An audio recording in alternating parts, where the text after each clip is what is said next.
Hey everybody, how's everyone doing? Hope everybody's doing great. Welcome back to my basement. If you guys haven't guessed it just yet, by the title of this video, this is the 6-month review of my K1 Max. We're getting back into this guy yet again. I have never done a review on this guy, but I might. But you've seen there's lots of videos on those, there's lots of videos on this, but this one we've unboxed together. It's my first video ever on YouTube was unboxing this guy. Well, not this guy, but unboxing this machine.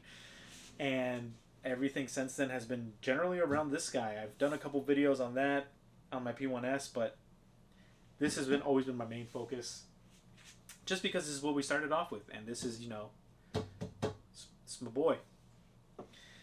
So, full disclosure, this guy is fully rooted, and I have upgraded the extruder to the Flowtech, not extruder, excuse me, the hot end to the Flowtech by Micro Swiss, and it's also now rocking their new CM2 nozzle, the one with hardened steel in it.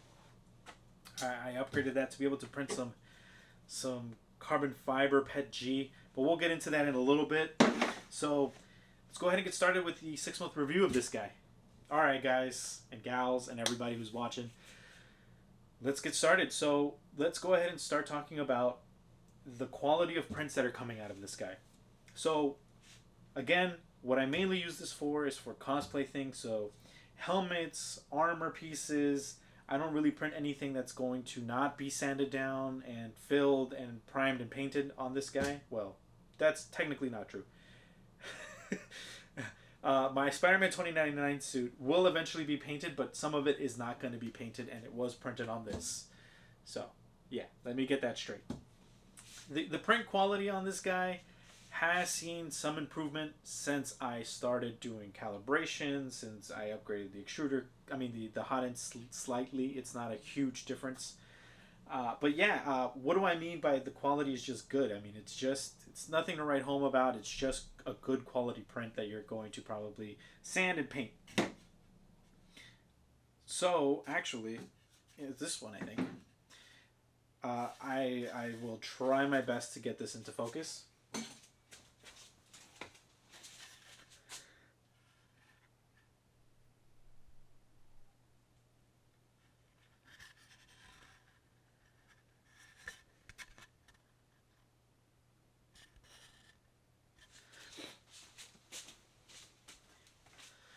So there's slight ringing on the printer, on the print itself. There's inconsistent layer lines on the inside and on the outside of the print. But overall, it's something that you can overlook. So that's what I mean by just good. It's not super bad, but it's not super great. And I do have a lot of that on this machine. I have tried tweaking all of the settings, and the only way I can get my printer to actually print really nice prints is if I slow it really far down. And given that this is supposed to be a fast printer, I don't want to do that. And most of my prints that I'm printing on this thing are big prints that are going to get sanded down and painted, except for my Spider-Man 2099 suit. It is how it is. That's just what I wanted to do with that, and maybe I'll paint it at a later date, but that's what I wanted to do with this project. Is to just print the whole thing out on this guy. So yeah, I printed many things, as you can see here. Captain Rex helmet. I printed this guy from Helldive. Well, not the full thing. We'll get into the top of this, but yeah, this thing's printed okay. Well, good. It's printed good. It's nothing to write home about. It hasn't really impressed me in terms of its print quality. It did in the beginning, but because I was comparing it to what I had at the time, and the only good printer that I had then was this guy, and I had a Neptune 3 Max, which is now gone, as you can see behind me, and a Neptune 4 Pro, which is also gone, as you can see behind me. And those also had decent print quality, this being my best quality out of all of my machines, including this one. But yeah, I mean, print quality is good. I've tried to do everything that I can to get it to print as perfectly as possible, and this is the quality that I'm ending up with, which isn't, again, it's not bad. It's good quality prints. They're coming out nicely. There's not super amounts of ringing. It's, they're just good prints to sand down and prime and paint. That's what this guy's producing, and sometimes that's all you need. So, but you said that your helmet was beautiful and perfect in every single way, and it is. And I think a lot of that has to do with the fact that it's textured, so you can't really see the uneven extrusions because this thing has a texture on it. There's very few places where there's flat lines. I mean, even on this guy, these guys right here, the eyes, there are some inconsistencies in it. You just can't see it really because of the color that it is. And it's a small piece on a rather large blue helmet. So your eyes aren't really going to be drawn to the imperfections until you get up close and you're just like, oh, there's like slight imperfections in it, which is, again, not a huge deal for me when it comes to this sort of stuff. These are going to eventually be painted because I have to paint certain parts of the armor for this guy, but it's besides the point. Things like my... Oh, this was printed on there too.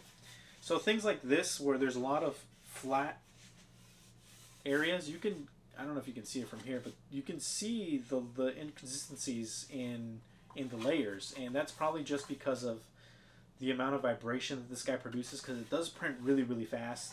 The default profile for Orca is actually not the full speed.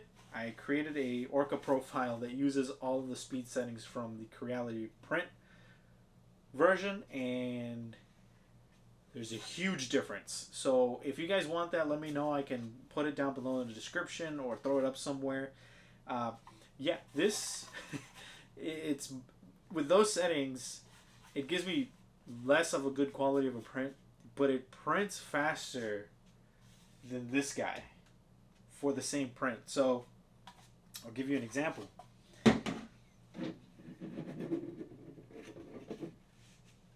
is it at? Here it is. Sorry. This dome and this dome for my Captain Rex here. This was printed on my P1P, or P1S now. And this was going to take, I think it took, or it's estimated like 16 and a half hours, almost 17 hours. This topper for Captain Rex was going to be about 16 hours on this guy, which is, if you can look at it, there's a huge difference in terms of material usage and everything. This one is much thinner than this one. This one's a little bit thicker. But a huge difference, right? Like, these two things are not the same. However, with the fast settings on this guy for my for Creality print, it actually did lower the amount of time this took. This ended up taking, I think it's like 11 to 12 hours, something like that, which was much faster than this big helmet on this. So you might not want to print this as fast. The quality on it did drop a good amount when I printed this. I was just testing it to see if I could get it to print faster, and I could, and it printed out actually alright. It's not great. There's definitely like some under extrusion in some parts, and then there's a lot of layer lines because it's moving extremely fast. But again, it's gonna get sanded down, primed, and painted, so it's fine. Like, it's a solid print. You know, everything fits where it's supposed to go with the rest of the helmet because it has to be printed in pieces, and it's a good print. I was surprised, but I'm not going to use that setting for a lot of things because it was making this thing like really, really move, and that can just wear down the belts over time much faster than it normally would if you use the regular settings, and you would do maintenance on it much more frequently. So, is it reliable? Let's move on to the next part. Is it reliable? Yes and no. It has a mind of its own. This guy has always had a mind of its own. It will sometimes save the Z offset and sometimes not save the Z offset, which is something that I guess has been a common problem with some of these machines. I've watched a couple of videos where people are like, yeah, like it doesn't save the Z offset, and I've seen Reddit posts where they're like, it just, I have to babysit and watch it do it again, and that is true. I have to start a print. I can't start a print on this thing if I'm in a rush or if I'm leaving almost immediately. I have to wait till I come back and have some 10, 20, 15 minutes, half an hour to watch this thing actually start to print before I can comfortably walk away from it. So yes, it's reliable in the sense that sometimes it'll just start printing beautifully and I could walk away, and sometimes it doesn't print the first layer that great and things tend to come off. Which is why the bed is full of glue. I don't know if you can see it from there, but the bed has a lot of glue on it because of this. And yes, I mean, there's a lot of things that I've noticed with this machine over time in terms of reliability. For example, it doesn't always like to change filament when it's run out of filament. And what I mean by that is, I'll run a test here and put the video in so you guys can see what I'm talking about. But essentially, what happens is, it'll tell me that it's run out of filament. I come down here. I go into the menu of the machine. I go to retract the filament that's in there because you can't pull it out. It's all the way in it's all the way in the tube, past the filament sensor, all the way somewhere here.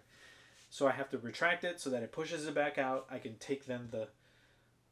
then take it out of the extruder from here and pull it all the way through, throw it out, put it in a new roll, feed it all the way through, put it back into the extruder, lock it in place, and then go to hit extrude on that menu, and it will heat up.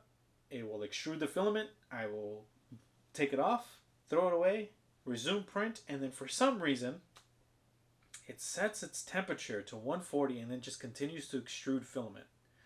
Which, if you've been 3D printing for a while or have a printer, you understand that PLA doesn't print at 140.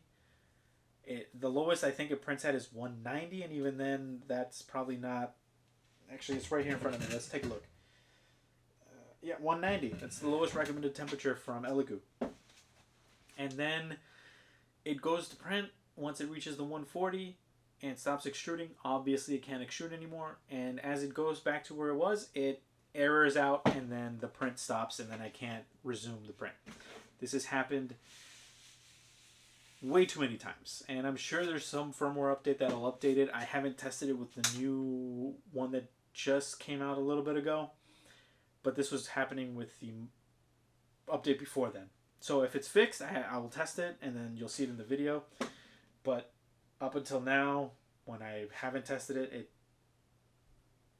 I updated it and then haven't really printed on it, so I don't know. In terms of reliability, it can be a very reliable machine.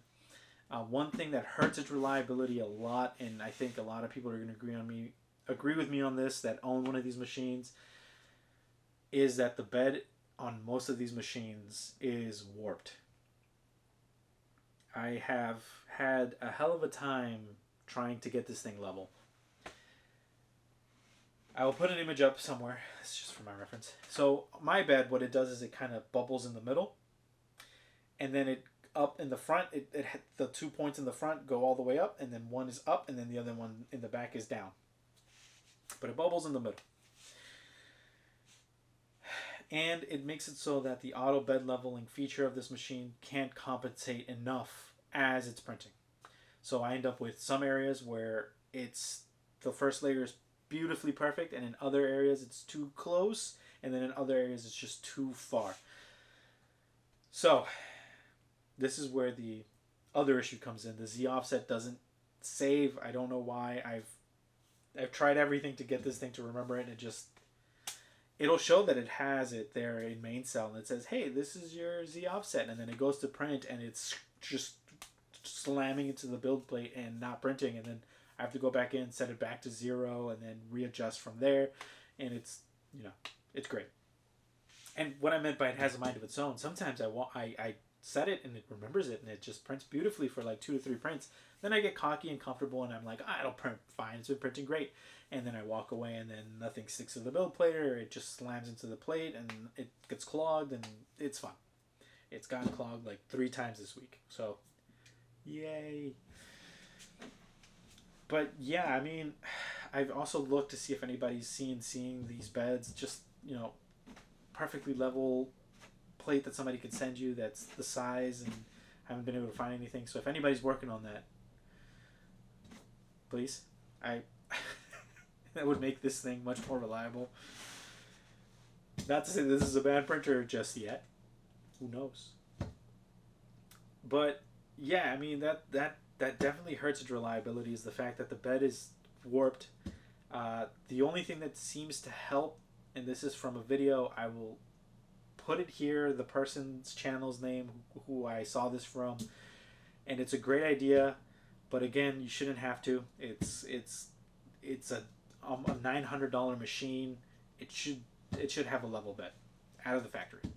That $600 one right here had one, and this is $400 more, and my bed it's a mountain. So I don't remember the name. I'll put the channel somewhere here so you guys can see and go check out his stuff. His stuff's awesome. He has a lot of great content. His suggestion was to preheat the bed for 10 to 15 minutes. I did that and I saw a very clear difference in a bed mesh that was right after heating up and a bed mesh that was after had heated up and been heated for 10 to 15 minutes. Now, that actually could have, that I thought that could be what's causing all of these inconsistent layers, and it wasn't. It wasn't that. But it did help with the initial first layer, which was cool. Like, I was able to get a much, not consistent, but a much better first layer. In areas were less farther away than in others, and in other areas it was less close, but it was still not great. But it was better. So, didn't improve the print quality, but it got my first layer a little bit better. The problem with that is remembering to preheat your build plate when you're thinking about printing something. What I've started to do is to preheat it before I add the models in and orient them and slice them. But then again, I always do forget to do that, so it's, you might be better at remembering than I am, and that might work out for you great, but for right now, I'm struggling with that, and yeah, it does help, but it's still, a $900 machine. Creality, come on, guys. It should have a flat bed, or as flat as possible. My deviations are almost 1 millimeter. Like, that's a lot. Like, from its lowest point to its highest point, it's like 8.89 something. It's up there. And it shouldn't be. It should be, close. I've done Creality's leveling of the build plate. I've added little 3D printed files that go in between the arm that holds the bracket in. That holds the plate in and the plate, and that helped a little bit. Just to tell you how bad my bed was, I have skipped teeth. That helped as well, but still nothing could get rid of that huge bubble in the middle of, it's literally like somebody's folding a piece of paper, and it's just, Granted, it could be worse. I have since seen some cases where it was over 1 millimeter in difference between the lowest point and the highest point on the bed, and that's pretty bad.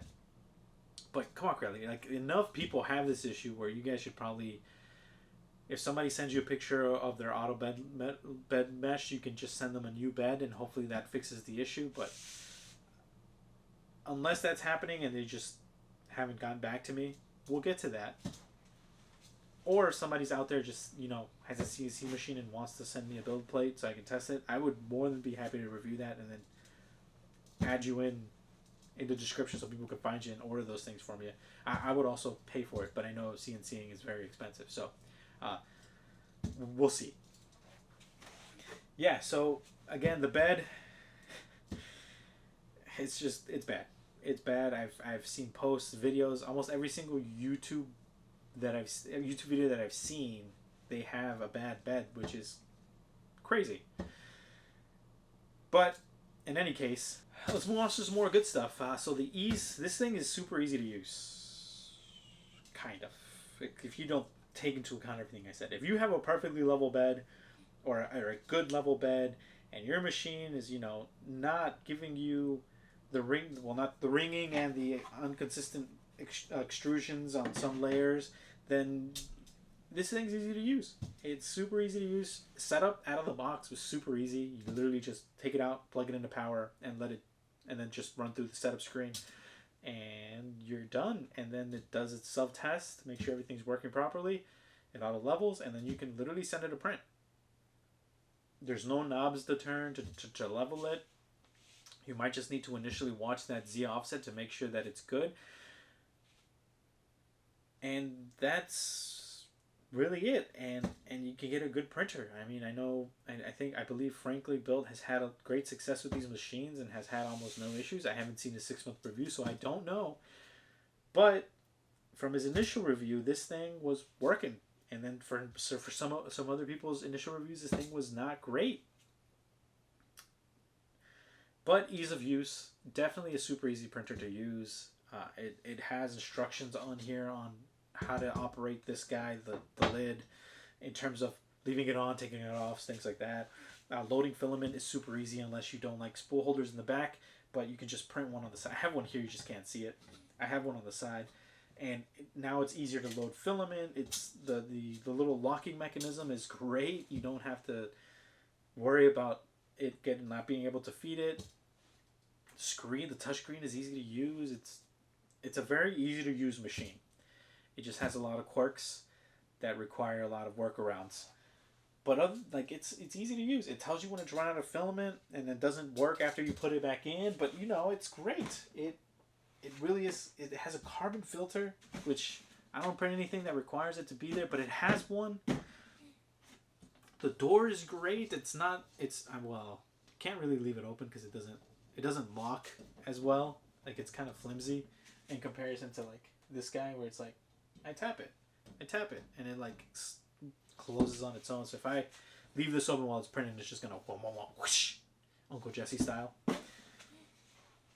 And yeah, I mean, it's easy to use. It's an easy to use printer. It looks really nice. It has still some tape glue here that I haven't taken off. It's an easy to use printer.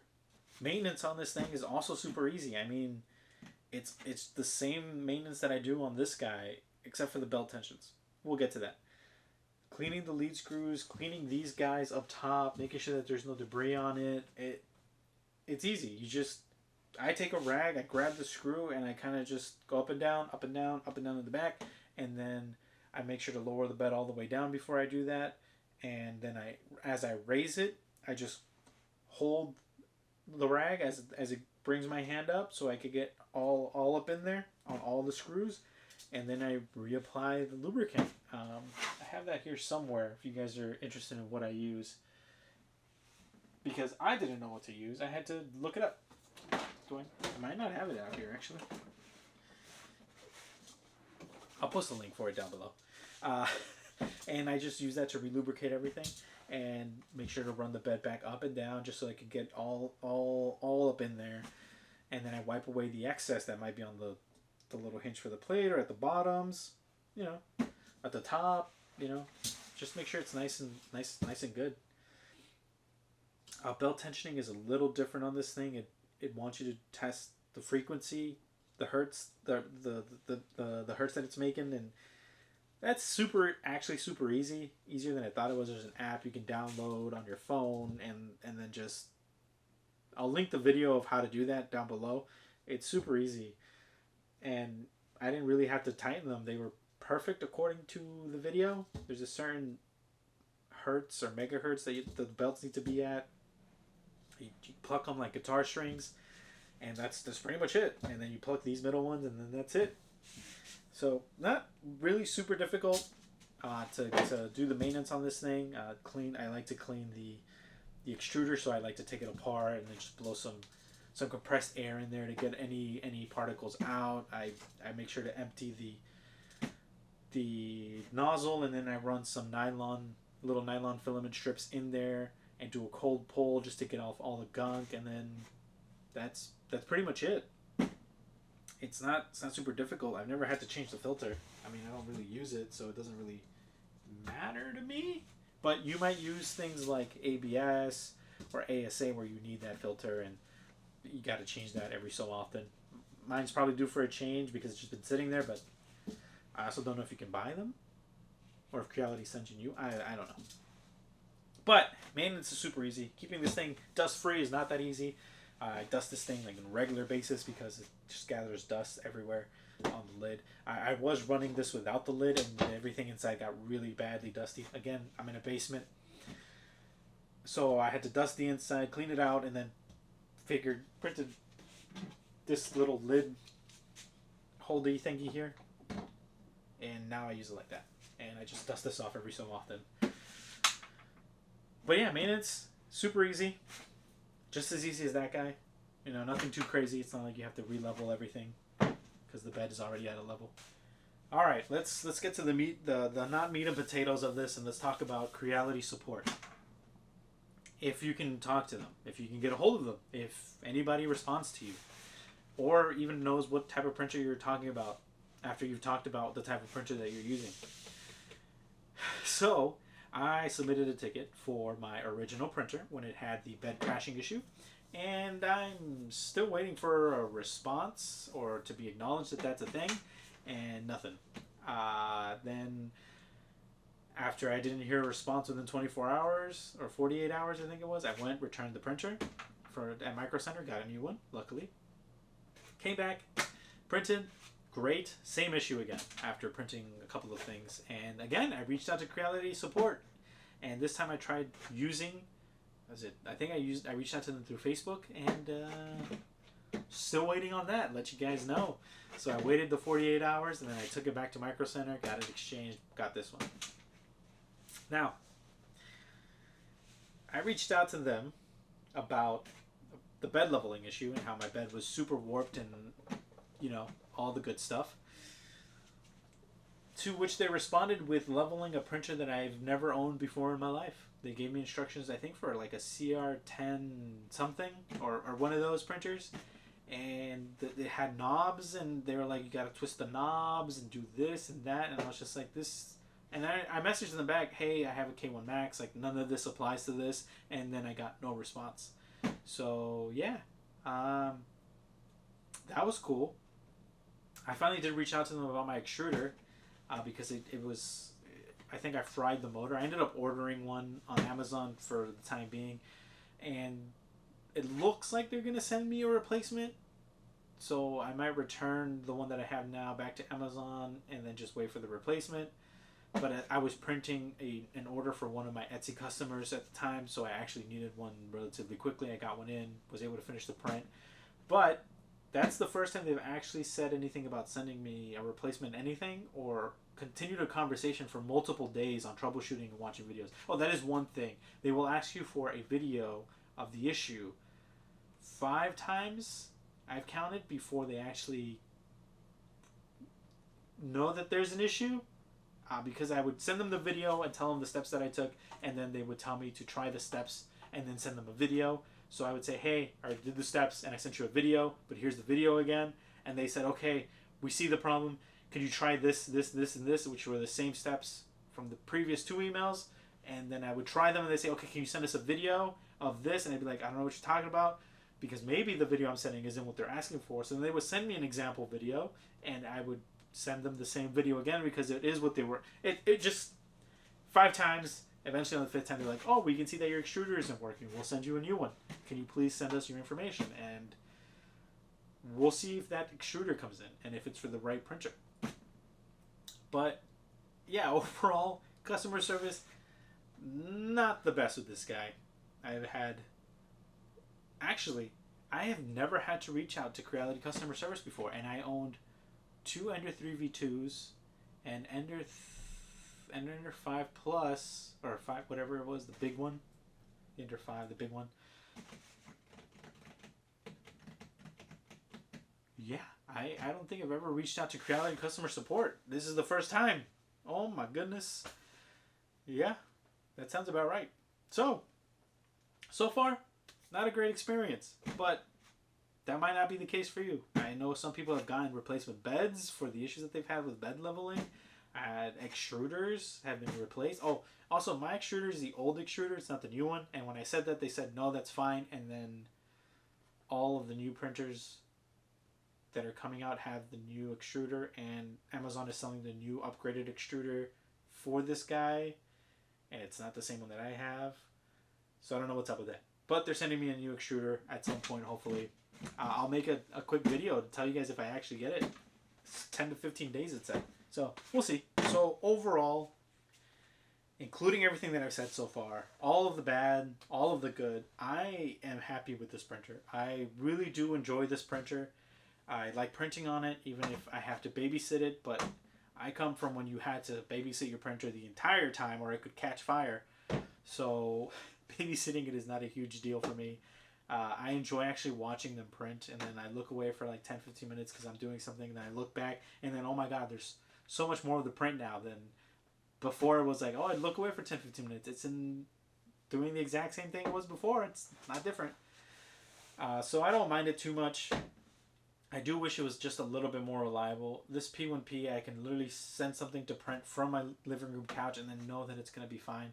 I have had a total of maybe 5 to 7 print failures on that first layer that I should have probably watched for because it was my mistake and I set the bed temperature too low. Sometimes Bamboo likes to tell you that it should be set at a lower temperature because you didn't change the type of bed that it's on.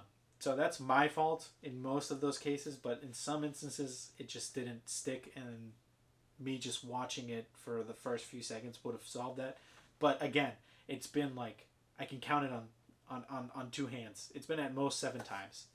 This thing has been either every other print or every 3 prints since I've had it the past 6 months, and I've been printing a lot of things on this guy.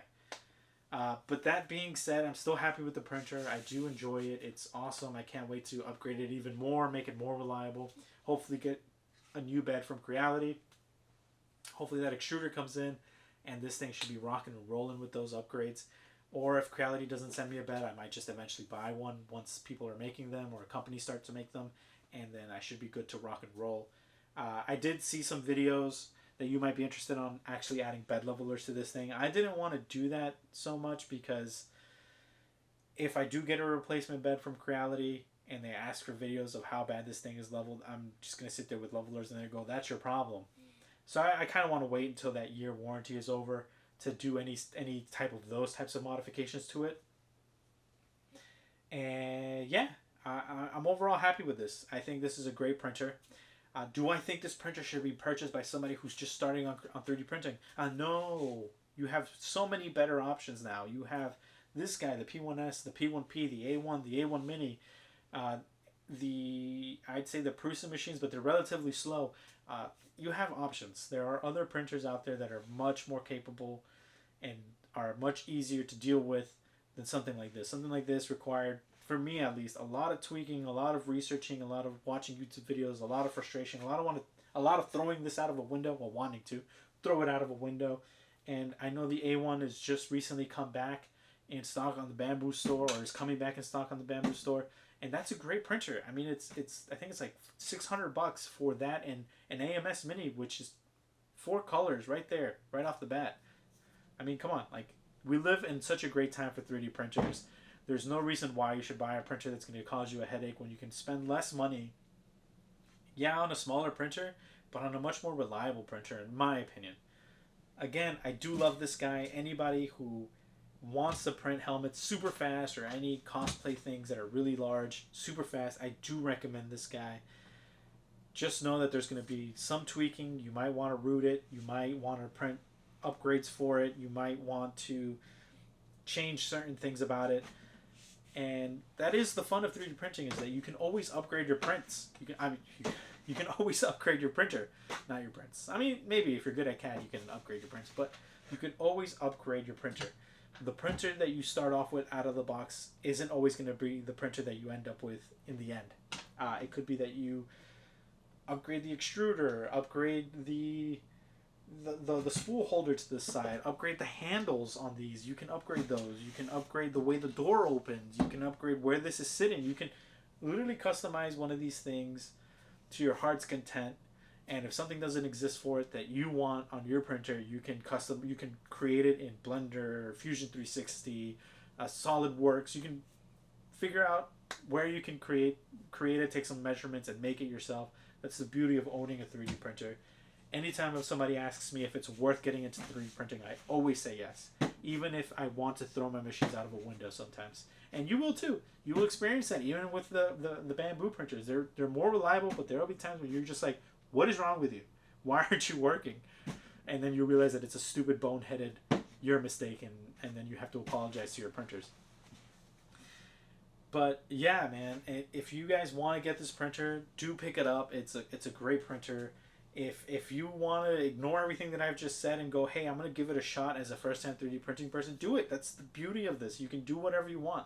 It's just my personal recommendation on what I think might be easiest for you and a cheaper option for you. But if you want to say, hey, I want this printer, I want to print helmets, I don't care the struggle that I'm going to go through, let's do it, do it. If you want to get this printer, get it. I think it's a great printer. I think it's good for cosplay parts. I think it's good for helmets that don't normally fit smaller formatted printers like the A1 Mini. Yeah, do it. I mean, this does fit on the P1S. This was, I didn't even tell you what this is. This is a Captain Rex helmet that's from Galactic Armory. Check them out. That's where I got this model from. That's where I get most of my Star Wars models from. Check them out. They're awesome. This is designed to fit, well, the cutout is designed to fit on the P1Ps and the P1Ss and the X1 Carbons because those are the machines that they mostly run, I believe. And yeah, so these are cut to that size. So most of their helmets, when they're cut to fit on one of these. And yeah, I mean, again, this is just my opinion, my recommendation. You can do whatever you want, get whatever printer you want. I hope my videos help you with the issues that you're having with your K1 Maxes or with slicer settings or whatever it is. I'm just here to help you with whatever you need. So if you want to get one of these, because they're awesome, they are awesome, and they have good quality prints, then go get one. I mean, especially if you have a Micro Center close by, because Creality doesn't really like to respond. But you can always, if it's within the return policy, you could always bring it back to Micro Center, and they'd be more than happy to swap it out for you. You know, things that happen like that, where you have certain issues that come like that from the manufacturer, and it's not your fault. It happens, you know. But I do believe that the bed should be something that they fix. I know the new one of these is coming out with multicolor printing, so hopefully we see an improvement on that. I will try to get my hands on it, but no promises. I fund all of the things that happen here, and this guy was, you know, expensive. So yeah, check this printer out if you guys want. I'll have a link to it down below for both Amazon and the Creality site. You guys can check those out. And one or the other is always doing a sale. So yeah, I will keep my eyes out for any comments you guys might have on future videos, things like that. But before I let you guys go and before I forget, I know I made a quick video on this before. I did pre-order the Saturn Ultra 4 Ultra from Elegoo. I was super excited. It's going to be my first official Saturn printer. It's going to be my first official resin printer. It's not going to be my first resin printer because I had one very, very briefly with, I think it was less than a week that I owned one, and then I returned it, and then I never bought one again. I actually used that money from that printer to buy this. So this is going to be my first official resin printer that I'm going to keep and I'm going to use and I'm going to have a lot of fun with, but be safe with it. I will make an unboxing video for when that ever gets here. It's supposed to be within June or July. I don't know when mine will come in, but as soon as it's here, I'll let you guys know it's here. I'll make an unboxing video, and then I'll make a review video. I know Uncle Jesse and a bunch of other YouTube channels have already released their reviews because they get the pre-release versions, and check them out if you're interested in resin printing. Make sure to follow all instructions when it comes to being safe, because resin is toxic and it can hurt you and your family. So just make sure to be safe. Take all the precautions you need. And until my next video, guys, I'll catch you guys later.